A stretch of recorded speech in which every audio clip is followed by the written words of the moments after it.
e os demais deputados já foram aqui anunciados. Passo, então, agora para a exposição do senhor Leonardo Moretti Sakamoto, jornalista e cientista político, por 15 minutos.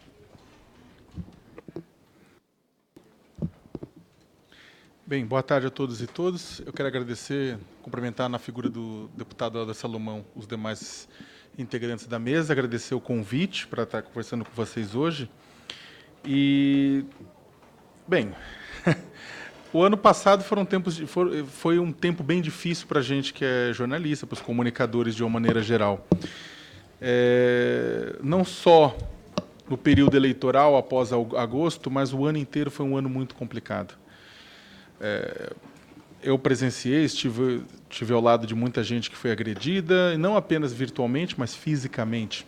Eu fui agredido fisicamente, não no ano passado, mas em anos anteriores. Eu acho que talvez a minha experiência ela pode ser bastante ilustrativa dos desafios que a gente tem à frente, porque a partir do momento que o jornalista tem medo, tem receio por sua própria integridade física, por sua integridade psicológica ou por sua vida, um pilar fundamental da democracia é derrubado. Não há democracia de qualidade sem liberdade de expressão, sem liberdade de imprensa. E a partir do momento que os jornalistas de todo o país começam a temer pela sua vida, ou pela sua integridade, ou pela da sua família, a nossa democracia ela sofre e ela não se efetiva totalmente. Bem, nos últimos 5 anos eu tenho sido vítima de violência, das mais diferentes violências, exatamente por conta do meu trabalho. Eu sou jornalista há 24 anos, hoje eu coordeno a Repórter Brasil, uma organização não governamental de jornalistas. Sou colunista do portal UOL, onde eu escrevo diariamente sobre política e direitos humanos. Sou professor de jornalismo na PUC São Paulo. E também, eu acredito que alguns me conheçam pelo fato de que há 20 anos eu atuo no combate ao trabalho escravo.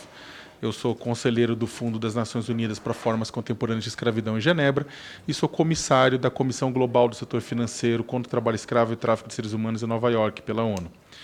De certa forma, por conta disso, eu tenho um anteparo extra, que é o anteparo das Nações Unidas, que me acompanha.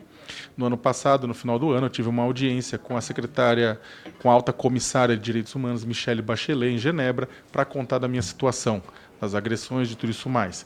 Da mesma forma, eu já tinha tido audiências também com a Procuradora-Geral da República, com a doutora Raquel Dodge, com procuradores federais de direitos do cidadão, entre outras figuras do Ministério Público Federal, que receberam, inclusive, depoimentos meus de sucessivos casos registrados, inclusive, né, alguns deles encaminhados à polícia para investigação de violência.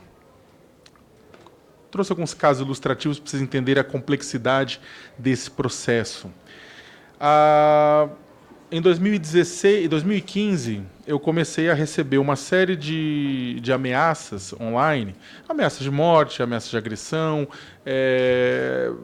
difamações, acusando de desvio de dinheiro público e coisas do gênero. Eu fui descobrir depois que essa origem dessa informação era de um site que tinha produzido uma notícia falsa, mas tinha sido bombado na internet por um anúncio pago no Google.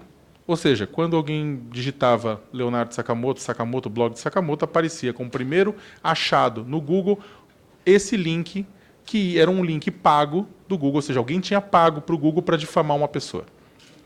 Devido aos advogados, né, graças aos advogados do UOL, da Folha, que diligentemente encamparam para a gente descobrir quem foi, uma vez que o Google, de pronto, não quis oferecer o nome de quem paga o anúncio, afinal de contas havia um sigilo fiscal, né, que foi mais importante do que a questão da integridade do atingido, mas a gente conseguiu, através de quebras na justiça desse sigilo, depois rastreamento dos IPs, identificação do IP, conseguimos descobrir, pelo menos nos dados e nos registros do próprio Google, aparece que quem tinha solicitado, quem tinha pago o anúncio era a empresa JBS.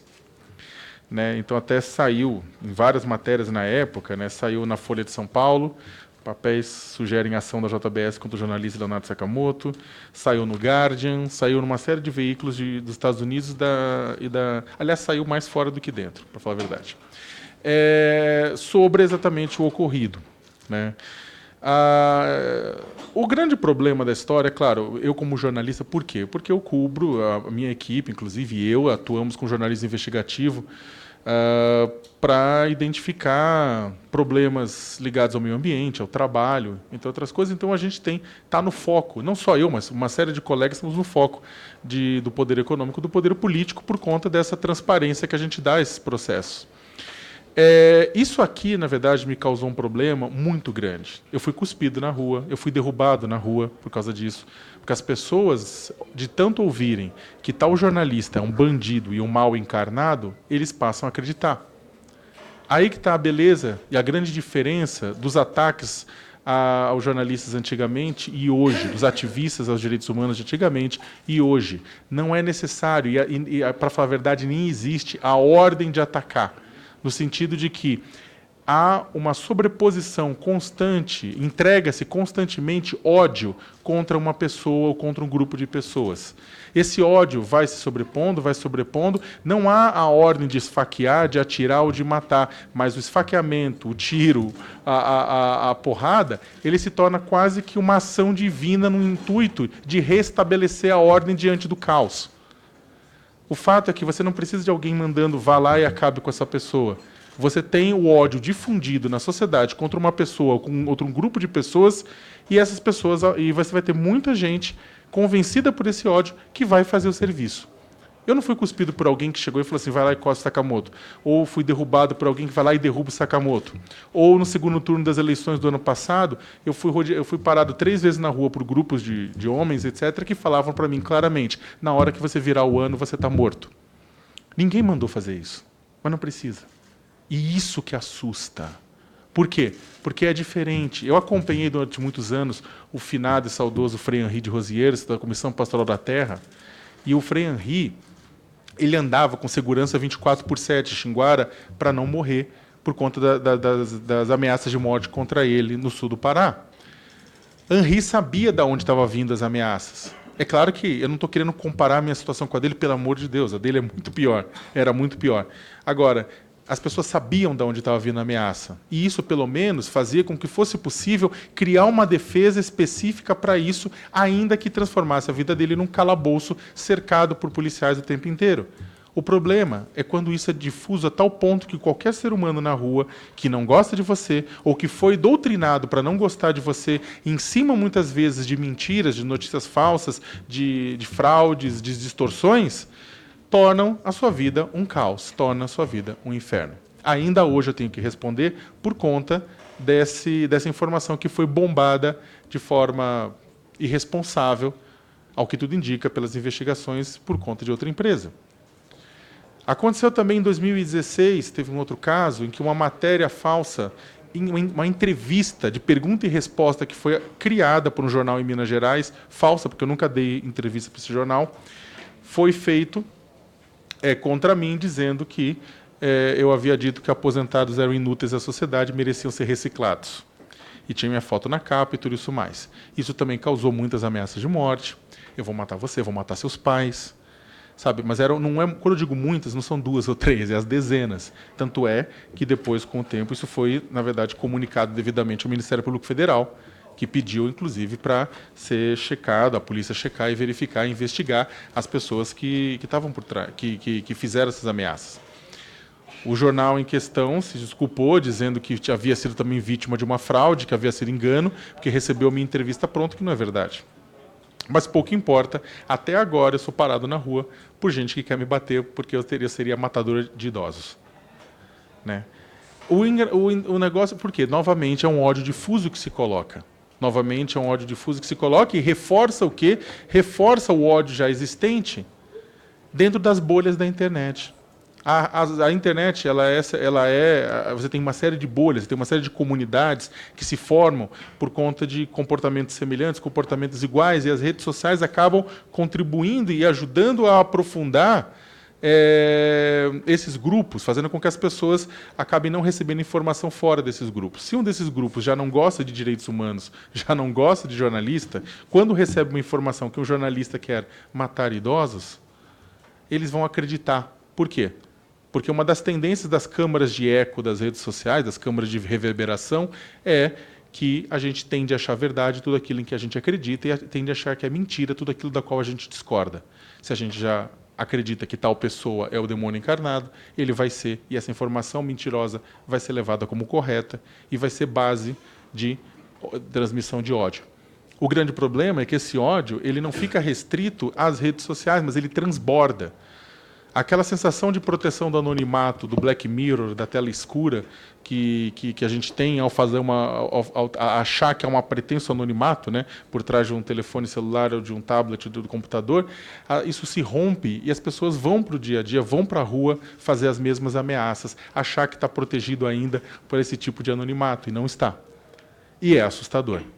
E é assustador. No ano passado, eu posso citar uma série de outros colegas, Patrícia Campos Melo, da Folha de São Paulo, entre outros tantos e tantos colegas, que foram agredidos pelas redes sociais, foram ameaçados por conta também desse ódio. O grande problema nessa história inteira é que, e aí caminhando para o meu encerramento, né, dessa minha participação inicial, é que como criar proteção para os jornalistas nesse sentido? Eu saúdo o programa de defensores aos direitos humanos, é importantíssimo, mas a gente tem que também criar novas ferramentas, porque essas ferramentas dão proteção limitada. Não adianta colocar um carro de polícia na frente de uma redação, na frente da casa de um jornalista que está sendo alvo de uma campanha de difamação. Não adianta. Por quê?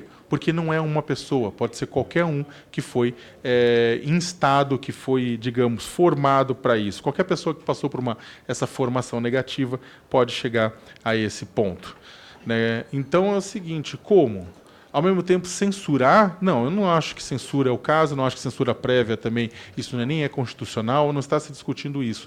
Mas a gente precisa criar formas de responsabilizar civilmente, não criminalmente, né, civilmente, as pessoas que tocarem campanhas de difamação contra profissionais de imprensa e contra suas famílias. Porque uma das táticas mais comuns é não atacar necessariamente só o jornalista, mas atacar as suas famílias. Aqui há deputados e deputadas que já passaram por isso, inclusive, sabem o que significa ter uma familiar, uma filha, um filho atacado por conta disso, e as redes sociais elas vão porque elas sabem que atingem lá.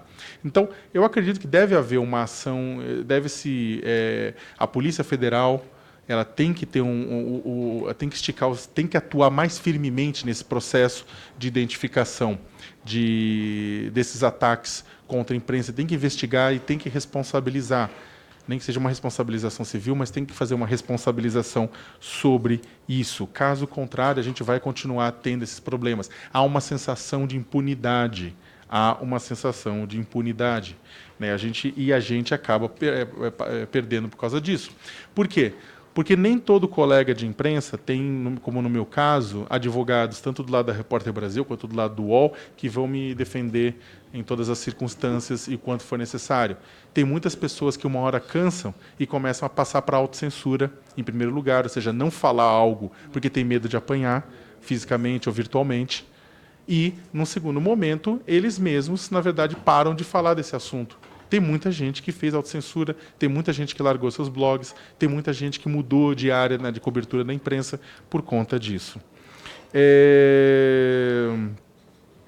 E eu acredito que, eu não sei como, na verdade, quer dizer, tenho várias sugestões, mas não é o momento de falar, mas acredito que as lideranças sociais, políticas e econômicas têm especial responsabilidade nesse processo. Nós estamos numa situação de extrema ultrapolarização na sociedade. Nós não estamos ouvindo o outro lado.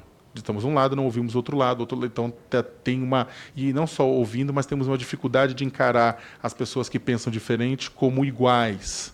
O grande problema numa situação como essa é que, ao invés de muitas lideranças abaixarem o fogo no intuito de abrir pontes de diálogo, nós estamos estreitando essas pontes de diálogo.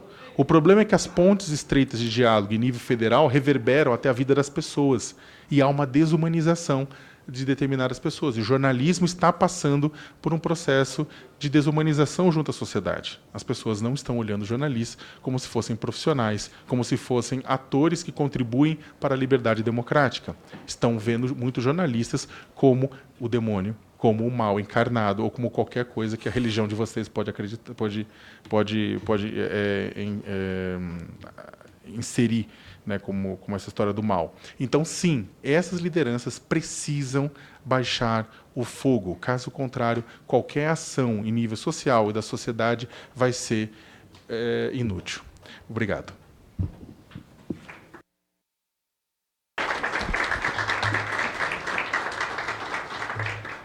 Agradeço ao senhor Leonardo Moretti Sakamoto